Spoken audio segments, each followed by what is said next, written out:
Ahom kitchen তৰফৰ পৰা সমূহ অসমবাসী ৰাইজলৈ আন্তৰিক অভিনন্দন জনাইছোঁ। আহকচোন আমাৰ এই আহোম কিটচেনৰ বিষয়ে দুআষাৰ আপোনালোকক জনাব খুজিছোঁ।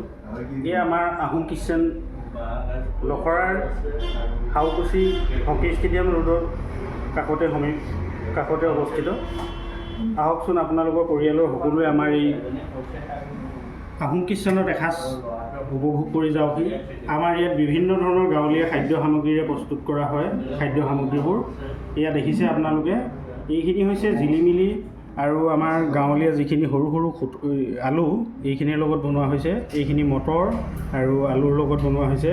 এইখিনি হৈছে মিক্স ভেজ আৰু এইখিনি হৈছে দালি। আপোনালোকে চাব পাৰে এই দালিখিনি অন্য ধৰণৰ নহয়, নিচিনা নহয়। আমাৰ দালিখিনি চাওক আপোনালোকে কেনেকুৱা ধৰণৰ ডাঠকৈ আমি বনাইছোঁ। আৰু এইখিনি হৈছে চালাড আৰু অতিকে মৰমৰ হৈছে এইটো হৈছে আমাৰ পানী টেঙা। আমাৰ যিটো সৰিয়হৰ পৰা আমাৰ এইটো আমি বনাওঁ, এইটো হৈছে খলিহৈ। আৰু এইখিনি হৈছে আমাৰ মাছৰ তৰকাৰী আৰু এইখিনি হৈছে গাহৰিৰ গ্ৰেভি। আৰু এয়া হৈছে আমাৰ, যদিও লখিমপুৰবাসী ৰাইজ হৈ আপোনালোকে নিশ্চয় গম পাব, চামপৰাৰ পৰা অনা হৈছে। এইখিনি ঘিলামৰা চামপৰাৰ পৰা, এইখিনি চামপৰাৰ নাৱেৰে ধৰি অনা সৰু সৰু মাছ। আৰু খাবলৈ যে কি সোৱাদ, আপোনালোকে আহিবচোন এবাৰ আমাৰ এই আহোম কিটচেনত এসাঁজ জুতি লৈ যাওকহি। আৰু ভিডিঅ'টো যদি ভাল লাগিছে সকলোকে লাইক কৰিব, শ্বেয়াৰ কৰিব। ধন্যবাদ।